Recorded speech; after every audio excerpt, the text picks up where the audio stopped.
everyone, welcome back to my channel. I wanted to come on and talk to you all about muscle twitching and disassociation, as these two symptoms really more or less came hand in hand for me when I was struggling with anxiety and health anxiety. I have struggled with muscle twitching a few years ago. That subsided after a few weeks. My doctor done some blood tests to check my vitamins and minerals. They came back fine, and that was that. He just said, you're fine. So I went about my daily life, and after a few weeks they disappeared. When my dad passed away and I had this almighty flare-up of anxiety, about 5 to 6 months into my anxiety, maybe a bit before, I started muscle twitching. And I mean, like, sometimes they were really big jerks, sometimes they were really small ones you could barely see or you could just feel them. They were mostly in my hands, in my arms, and sometimes in my feet, but mostly in my hands. My hands would twitch when I was sat watching telly or in bed at night or first thing in the morning. I didn't twitch when I was occupied. When I was busy doing something, when I was driving the car, I didn't twitch at all. It was literally just when I was sat resting, I'd notice it. And the more I would try to stop twitching, the worse it got. And the more stressed I got, the worse the twitching got. I know there are a lot of things that can cause muscle twitching. If you put it into Google, it will give you the worst case scenario, which is exactly what I done. And of course, that makes us more anxious. There are also some not so serious things that can cause muscle twitching, like magnesium deficiencies, vitamin D deficiencies, vitamin B deficiencies. So I would say, if you are twitching, just speak to your doctor. It might just be a matter of you've got a mineral deficiency or a vitamin deficiency, because we have to remember that when we are really stressed, really anxious, our diet tends to go out of the window, so we can end up lacking some of those vitamins and minerals that our body actually needs. So if you are twitching, especially over a longer period of time, it's always worth just getting your doctor to check that out. So along with my muscle twitching, I developed disassociation. Now, disassociation can mean different things for different people. You can get different symptoms.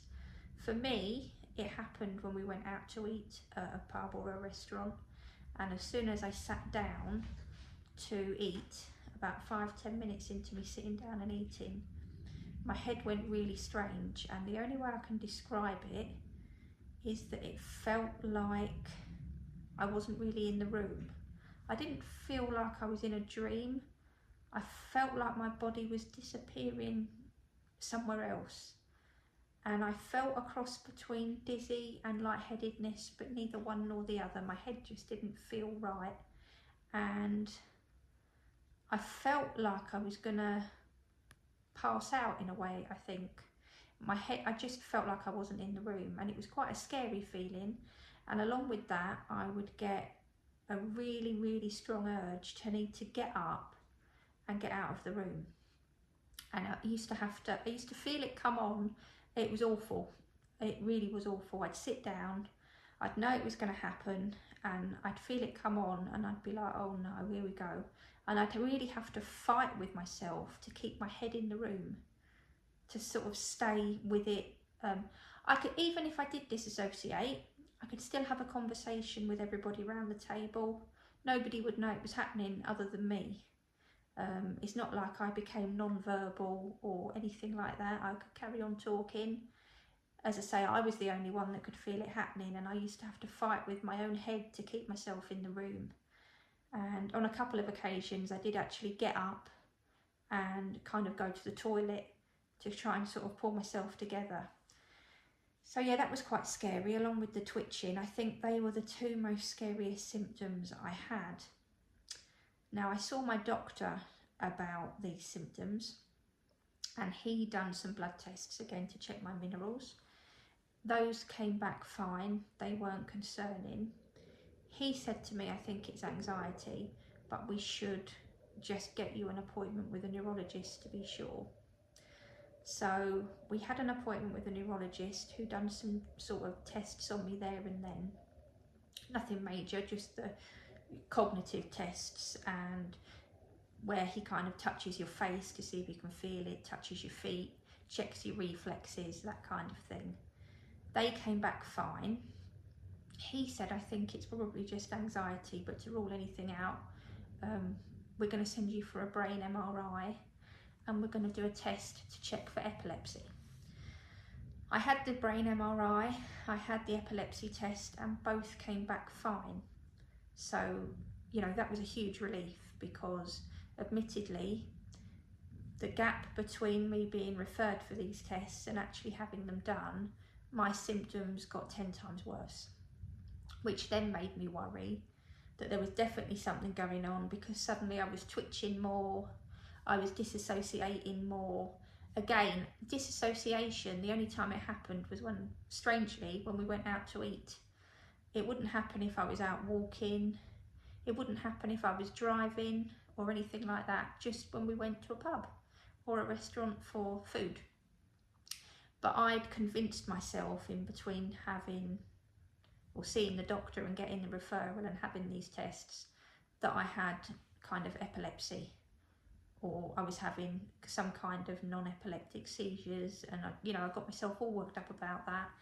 And the more you get worked up, the worse your symptoms get, and then you worry more. So I got myself in a right old state, had these tests, and was obviously totally relieved that everything came back fine. And once those tests came back okay, and I knew there was nothing wrong, my muscle twitching and my disassociation became a lot easier to deal with, and they started to ease off. It didn't happen overnight. I didn't wake up the next day and they were all gone. But once I realised that there was nothing sinister going on and it was just anxiety, it was like a great big weight had been lifted and my symptoms started to ease. So we're a few months on now from those tests. We're about 6 months on, 6-7 months on, and I do still twitch.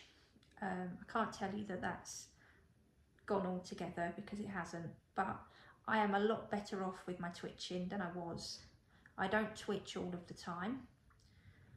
If I get really, really stressed or I'm really anxious, I start twitching, but now it doesn't bother me.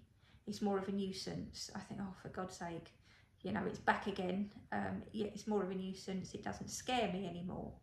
I just think, yeah, you've had a couple of really stressful days or really stressful weeks. This is just how your body reacts to it.